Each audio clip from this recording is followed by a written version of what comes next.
अपने ही बड़े अंधे ससुर का औजार को देख बेकाबू हो गई और अंधे ससुर के साथ संबंध बनाने लगी। और आगे क्या हुआ दोस्तों, पूरी कहानी को सुनने के लिए हमारे साथ वीडियो में आखिरी तक बने रहें। और दोस्तों, कहानी को शुरू करने से पहले आप लोगों से फिर वही रिक्वेस्ट है कि अगर अभी तक चैनल को सब्सक्राइब नहीं किए हैं तो प्लीज चैनल को सब्सक्राइब कर ले और वीडियो को प्यारा सा लाइक करके वीडियो को अधिक से अधिक लोगों के पास शेयर करें। दोस्तों, ये कहानी खगड़िया जिला से सामने आया है। दोस्तों, कारू और विनेश्वर दो भाई था। विनेश्वर अपने भाई से बड़ा था और बचपन से ही अंधा था। और छोटा भाई कारू का पत्नी को मृत्यु हो गई और छोटा भाई कारू को एक 25 वर्षीय का बेटा था जिसका शादी किया हुआ 2 साल हो गया था और एक बच्चा का पिता भी हो गया था। कारू अभी जवान था तो प्रदेश में राजमिस्त्री का काम करता था और अपने बेटे को भी राजमिस्त्री का काम सिखा दिया था। तो काम करते करते बेटे लेबर का ठेकेदार बन गया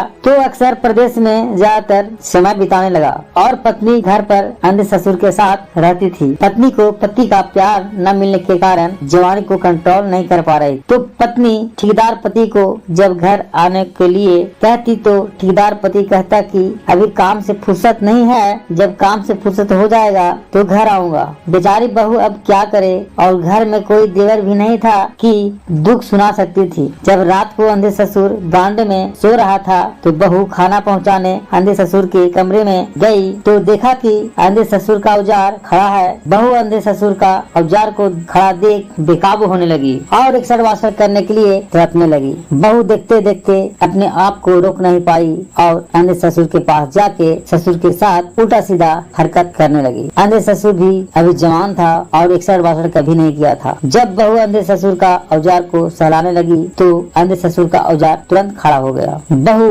औजार को खड़ा देख खुश हो गई और अंधे ससुर के साथ एक्सर वासर करने लगी। अंधे ससुर पहली बार एक्सर वासर कर रहा था तो बहू को रात भर के साथ एक्सर वासर करता रहा और ऐसा बल्लेबाजी किया कि बहू को बहुत पसंद आया और अंधे ससुर का बल्लेबाजी को दीवाना हो गई और रोज अंधे ससुर के साथ एक्सर वासर करने लगी।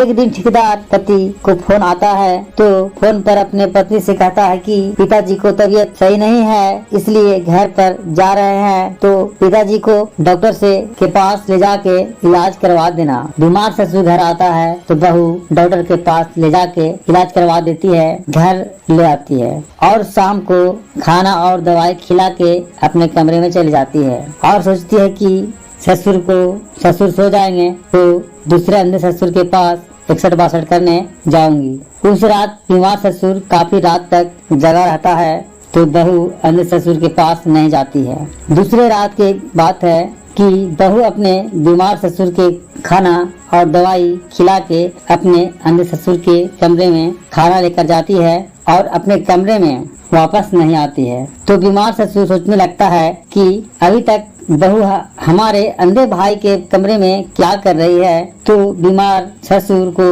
रहा नहीं जाता है तो अपने अंधे भाई के कमरे में जाता है तो वहाँ देखता है कि बहू और अंधे भाई दोनों साथ में संबंध बना रहा था। यह सब देख बीमार ससुर को गुस्सा आया और अपने बहू को मार मार के हालत बिगाड़ दिया और जब अपने अंधे भाई को भी ढूंढना शुरू किया तो अंधे भाई ने रो रो कर कहने लगा कि हमारा गलती नहीं है, बहू हमारे साथ खुद से संबंध बनाती थी। तो यह सब सुन के बीमार भाई अपने घर का इज्जत को छुपा लेता है और अपने बेटे को फोन करके घर आने को कहता है और कहता है कि तुम घर पर ही रहो और खुद बीमार ससुर परदेश चला जाता है। तो देखा दोस्तों, आजकल समाज में लोग ऐसा कांड कर रहे हैं कि अपनों पर से विश्वास हट जाता है। इसलिए आप लोगों से अनुरोध है कि आपराधिक मानसिकता को समझे और सतर्क रहे, सुरक्षित रहे और सावधान रहे और अपने परिवारों को ठीक तरह से ख्याल रखें। धन्यवाद।